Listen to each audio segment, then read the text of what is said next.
hello हाँ मुठियावा पीछे में खोद दहला तू देखत रहला का कि झूठ बोलने को मजा मिले जो हाँ ये अनुभव लगावत हो देवरवा का कइलस इंडिया में खोद दहला बैठवा से खोद दहलस वाह भौजैया जोर से चिहुक गई अरे हे देवर बबुआ काहे थोड़ा मोट लगावत हुआ हो तोहर आदत हमके अच्छी ना लगे बड़ी अच्छा तो मने मन खिसियाए गेल देवरबा कहत बा का बाटे साहब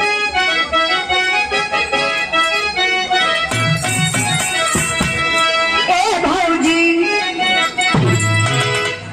सुन भौजी ए भौजी का करबो तीन दिन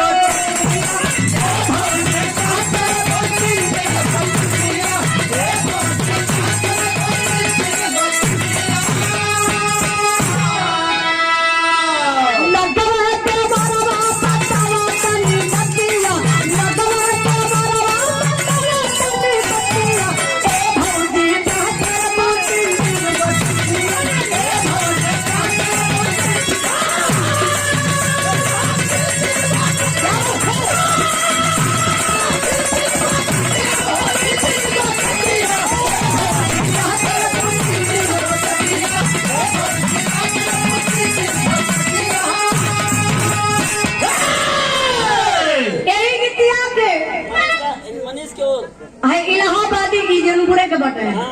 इलाहाबादी लैंग्वेज में हल्का से लोग चेंज करके गावेला कैसे बैठे